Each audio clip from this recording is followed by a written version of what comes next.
So మనకి 27th April మిట్ట మధ్యాహ్నం ఒక రాబరీ మనకి కారంపూడి పిఎస్ లిమిట్స్ లో చోటు చేసుకుంది. సో అది కారంపూడి లిమిట్స్ లో రాబరీ జరిగినప్పుడు ఆ ఈవెంట్ అంతా కూడా సీసీటీవీ ఫుటేజ్ లో కూడా క్యాప్చర్ అవ్వడం జరిగింది. సో ఇమీడియట్లీ ఎఫ్ఐఆర్ దానిపైన రిజిస్టర్ చేసి అడిషనల్ ఎస్పీ అడ్మిన్ ఆధ్వర్యంలో స్పెషల్ టీమ్స్ ఫామ్ చేయడం జరిగింది. ఎస్డిపిఓ గుర్జాల క్లోజ్ గా దాన్ని మానిటర్ చేశారు. సో మనకి ఆ సీసీటీవీ ఫుటేజ్ లో కూడా చూస్తే ఒక 4 persons దాంట్లో ఇన్వాల్వ్ అయినట్టు మనకి వెంటనే తెలుస్తా ఉంది. సో మనకి కొంత సీసీటీవీ ఫుటేజ్, కొంత టెక్నికల్ ఎవిడెన్స్, వీటన్నిటిని బేస్ చేసుకొని ఈ యొక్క కేసుని చాలా డీప్ గా మల్టిపుల్ టీమ్స్ తో దీన్ని క్రాక్ చేయడం జరిగింది. సో దీంట్లో ప్రధానంగా మనకి మొత్తం 6 ఈ యొక్క రాబరీలో ఇన్వాల్వ్ అయినట్టు తెలుస్తా ఉంది. సో మెయిన్ రోల్ వచ్చేటప్పటికి సాంబయ్య అండ్ పవన్, వీళ్ళిద్దరూ కూడా కీ పర్సన్స్ కింద మనం గుర్తించడం జరిగింది. సో దీంట్లో సాంబయ్య అనే ఒక పర్సన్ మనకి ఇక్కడ కారంపూడిలో జ్యువెలరీ షాప్ లో ఆయన పనిచేస్తూ ఉంటారు. 10 ఏళ్ళుగా ఈ జ్యువెలరీ షాప్ లో పనిచేయడం వల్ల ఆయనకి కొంత ఈ యొక్క మార్కెట్ పైన, ఈ ఎకనామిక్ యాక్టివిటీ పైన కొంత అవగాహన ఉంది. సో తనకి ఈ పవన్ కి కొంత ఆర్థిక అవసరాలు ఉన్నాయి.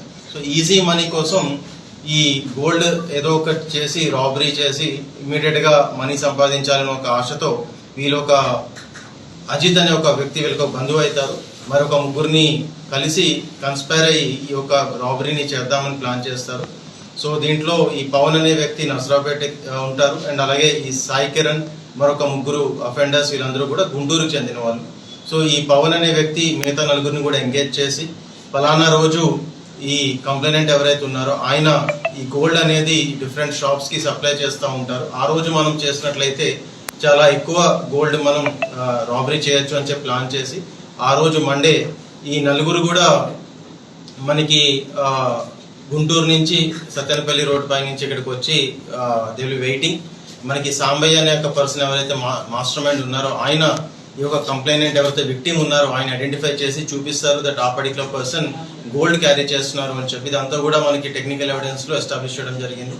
తర్వాత ఈ 4 కూడా ఒక పర్సన్ ని ఫాలో అయ్యి ఒక టైం చూసుకొని ఇమీడియట్ గా ఆయన దగ్గర ఉన్న ఆ గోల్డ్ లో ఉన్న బ్యాగ్ మొత్తాన్ని లాక్కొని తీసుకొని వెళ్ళిపోతారు. ఇమీడియట్ గా టీమ్స్ ఫామ్ చేసి టెక్నికల్ ఎవిడెన్స్ తో ఆ ఎంటైర్ టీమ్ ని చాలా విదిన్ అ వీక్ దీన్ని ఛేదించడం జరిగింది. సో ఈ యొక్క ఎఫర్ట్స్ ని ఎస్డిపిఓ గుర్జాల మరియు ఈ ఎంటైర్ టీమ్ కి ఈ క్రెడిట్ ని ఇవ్వడం జరుగుతా ఉంది. దీనిలో ఇంటాక్ట్ ప్రాపర్టీ ఏదైతే ప్రాపర్టీ మొత్తం ఆ రోజు లాక్కొని తీసుకుని వెళ్ళారో ఇంటాక్ట్ ప్రాపర్టీ మనం రికవరీ చేయడం జరిగింది. అలాగే ఈ క్రైమ్ లో ఇన్వాల్వ్ చేసిన 2 vehicles ఏవైతే ఉన్నాయో 2 కూడా సీజ్ చేయడం జరిగింది. టోటల్ గా 566 grams గోల్డ్ ఈ యొక్క కేసులో రికవరీ చేయడం జరిగింది. So that is all from my side. And questions ఉంటే ప్లీజ్ ఆస్క్.